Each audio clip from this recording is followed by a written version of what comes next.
All right, so we've got the details of the new Trump-Iran nuclear deal, and spoiler alert, it's about the same as the last one. And it's not just me saying that. Breitbart News, an organization very friendly to the Trump administration, in their assessment here said this is very similar to the JCPOA. So I thought it'd be worth running through what we know so far, some comparisons, some similarities, differences, and what people are pushing back on so far. Additionally, the timing is interesting here because just in the last couple weeks, we've seen a relative drawdown of U.S. military forces in the Middle East. I mean, we had a carrier strike group return home, and remember those B-2 stealth bombers that were forward deployed to Diego Garcia? Not there anymore. Also, the IAEA, International Atomic Energy Association, the UN's nuclear watchdog, just last week reported that over the course of the last couple weeks, Iran has significantly increased their uranium enrichment. Seems like an important detail amidst these ongoing negotiations. But diving into this article here provided by Barak Ravid of Axios titled U.S. Nuclear Deal Offer Allows Iran to Enrich Uranium. And that is the key sticking point that we're already seeing. And I want to stress here that this is a report coming from a reporter, albeit one who's been pretty reliable on this front. The only thing we have from the White House, from official sources, is that a term sheet was delivered to Iran. The first term sheet was delivered to Iran on Saturday. Iran said they didn't like it and was going to decline, shut down the entire thing. More on that in a second. But should take this with the appropriate grain of salt because it is coming from a reporter. It's not coming directly from the U.S. government. Three key portions I want to break down here: uranium enrichment, inspections and verification, and then the weaponization activities. Starting with uranium enrichment, the 2025 proposal says Iran would be allowed to continue low-level enrichment up to 3%, which is slightly stricter than the JCPOA. It stands for Joint Comprehensive Plan of Action. That was the 2015 agreement under President Obama. That one, I believe, had it set at like 3 or 3.6% enrichment. This one's 3%. Enrichment would occur under a global consortium with oversight by the IAEA and U.S. monitors. Iran would not be allowed to build new enrichment facilities and would have to dismantle uranium conversion infrastructure. And underground enrichment sites such as Fordo would be taken offline for a to-be-determined period. There's not a lot of differences here. It's more the similarities to the JCPOA. Again, a lot of the critics of that original Iran deal was that allowing Iran to enrich any degree of uranium at all gets them one step closer to creating a bomb. Breakout timeline is always the terminology, right? JCPOA version 1, if we can call this version 2, they're not going to call it version 2, are they? Anyways, version 1 wanted to limit Iran's breakout potential to 12 months. So we had a bit of an idea of how long it would take them if they decided all bets off, we're going to pursue a nuclear weapon. It essentially gave the rest of the world 1 year notice. We always kept them a year away from getting to that capability. The argument that people made was they shouldn't be that close at baseline. Let's enrich somewhere else. Don't let them have the ability to make that determination whenever they want. Now, turning to the inspections piece, the part of this that would keep that enrichment contained and make sure things like, no nuclear weapons delivery systems are being developed.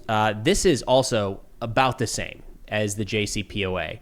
So the previous one had IAEA access. A lot of this was run through the United Nations, daily inspections at known sites, and then remote surveillance and managed access to military-linked sites. It sounds like the exact same thing here. The only caveat is that supposedly Trump has been talking about more detailed, more in-depth, and more access for these investigations or these inspections. That didn't make it out in this report, so maybe it's there and it didn't get reported, or maybe that's not there. That would be something that you would expect Iran to push back on. The last key portion here is the weaponization activities. The JCPOA version 1 really focused on this, making sure that Iran didn't have the ability to create weapon systems. Delivery systems is the best way to put it. You generally cannot just strap a nuclear warhead onto a missile that you have already and expect it to fly the same way and operate the same way. So to be able to effectively deliver a nuclear weapon, there's some weaponization involved in that regard that takes a lot of time and energy. JCPOA version 1 was monitoring that. That did not make it into this report. So maybe that was in here and not reported. I find that hard to believe because it's a pretty critical component, but nonetheless, something to keep an eye on as we go forward here. And then in terms of sanctions, it sounds like sanctions relief will be granted only after Iran demonstrates real commitment to the satisfaction of the United States and the IAEA IAEA. And I mentioned there's a lot of criticism coming in from this already, right out the gate, just because that there will be enrichment. You're going to have a whole crowd of folks saying, okay, it's bad, and I disagree with it. But there was some pushback even from Breitbart, I would say, a friendly organization for the Trump administration, where they said the reported terms appear similar to those accepted by President Obama in a 2015 deal that President Trump withdrew from in 2018. Trump seems to have suggested in recent days that his proposed new nuclear deal will have stronger provisions regarding the inspection of suspected Iranian nuclear sites. So again, there might be more details forthcoming that we just don't have quite yet. In fact, I would probably expect that. This is kind of a leak at this point. But again, a key component is the fact that we're allowing any enrichment at all. Now, from the Iranian perspective, it already looks like they're pushing back on this. They're not real happy. In fact, talking to Reuters, a senior Iranian diplomat said, quote, Iran is drafting a negative response to the U.S. proposal, which could be interpreted as a rejection of the U.S. offer. And there's some mixed signals here. They say in this proposal, the U.S. stance on enrichment on Iranian soil remains unchanged, and there's no clear explanation regarding the lifting of sanctions.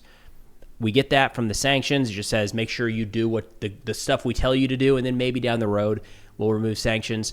It does look like the U.S. gave, from my viewpoint, on the enrichment on Iranian soil. Maybe the pushback from Iran here is they don't want any caps at all, or they want that cap to be lifted from the current 3%, or what Trump has listed as 3%. But there does seem to be a little bit of a disconnect there. Also, the diplomat said the assessment of the Iranian Nuclear Negotiations Committee was that the U.S. proposal was completely one-sided and could not serve Tehran's interests. Therefore, Tehran considers this proposal a non-starter and believes it unilaterally attempts to impose a bad deal on Iran through excessive demands. So we'll see. But of course, if there's a lot of pushback here in the United States and Iran rejects the deal, it's probably not going to be moving forward. But maybe we'll learn more in the next couple days. An interesting aspect of all of this is the United States had recently moved a lot of military assets to the Middle East. We had 2 carrier strike groups. The USS Harry S. Truman was operating in the Middle East, and then we moved the Carl Vinson from the Pacific Theater. This was really kind of at the peak of operations against the Houthis, but this was a lot more firepower than was needed to just take on the Houthis. We also moved some air defense assets to the region, some additional fighter groups, F-35s, and I don't know if you remember the B-2 stealth bombers all of a sudden showing up at Diego Garcia in the Indian Ocean within striking distance of Iran. This was all kind of viewed as pressure towards Iran. We're entering these negotiations. We're moving certain assets and resources into the Middle East that could carry out strikes against, say, Iranian nuclear facilities. We don't need B-2 bombers to hit the Houthis. Yes, the Houthis have air defense networks, and they shot down a fair number of our drones. We were able to do plenty of damage with F-15s. It's a lot cheaper to fly an F-15 than it is to fly a B-2, although I believe there were some reports we were at times using B-2 bombers, which got a lot of pushback. Nonetheless, they're not there anymore. Just in the last week, the Harry S. Truman has returned home. They were already extended, all right, so don't read too much into it in that sense. They were already extended. They were set to come home. They have to rotate back every so often. We still do have carrier strike group coverage in the Middle East.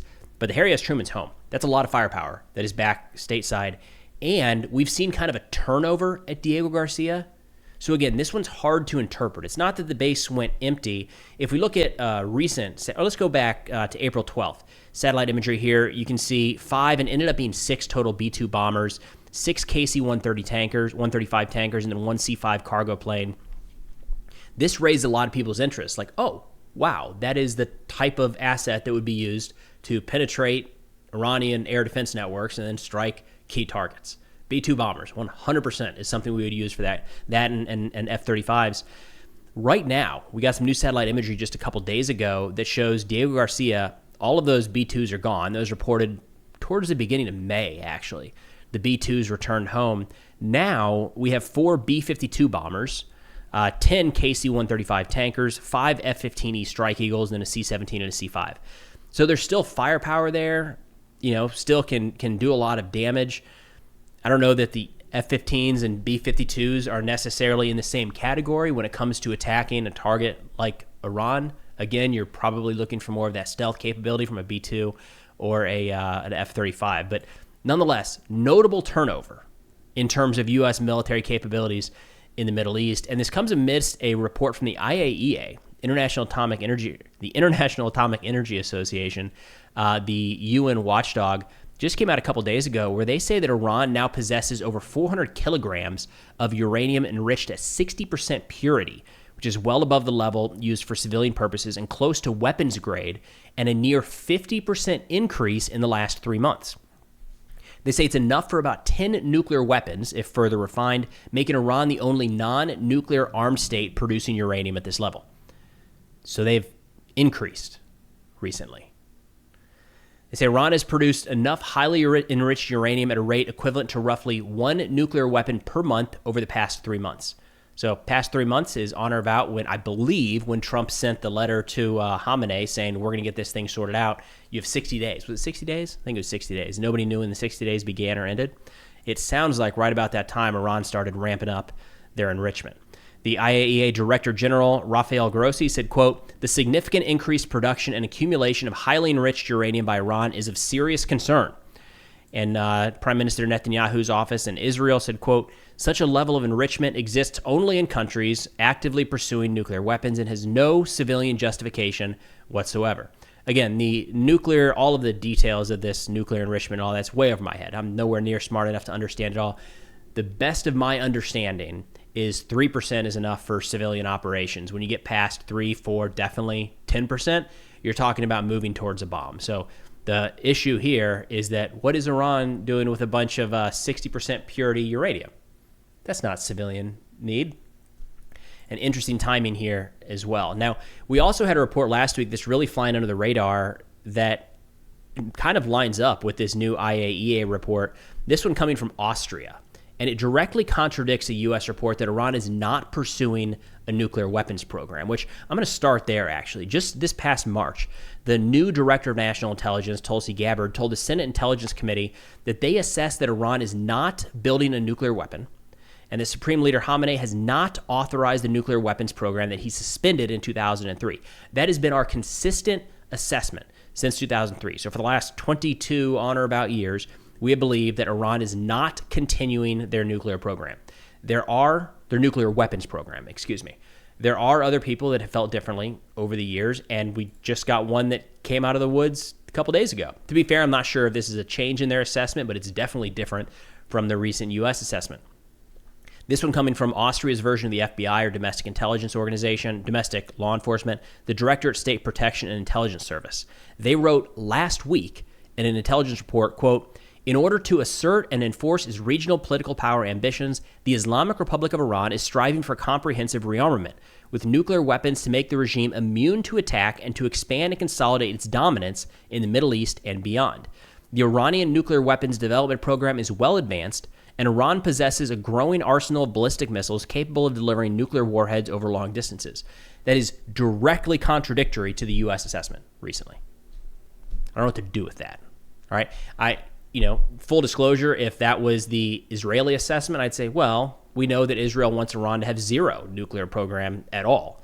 And they're dealing with Iranian threats day in and day out. So it's understandable that Israel would take a more hawkish approach, more hawkish view of the nuclear programs there. But Austria, I don't know. What do we do with that information, right? So we are seeing assessments come out in a couple different directions. This Austrian one does seem to line up more with the IAEA assessment that just came out a couple days ago, but we'll see. Again, we have to wait for this JCPOA version 2 that, again, Trump is definitely not going to call it. If approved by Iran, would have to go through Senate confirmation. It's an international treaty. The Senate would have to vote to approve it. And right now, I'm not entirely sure they would. Again, there's so much pushback inside of not just in the administration, but within Republican senators and representatives against any sort of Iranian enrichment. It's entirely possible that aspect alone could make this deal dead on arrival when it makes its way forward for approval. But stranger things have happened, so we'll have to wait and see. That's all I got for now. Thanks for watching. I'll see y'all next time.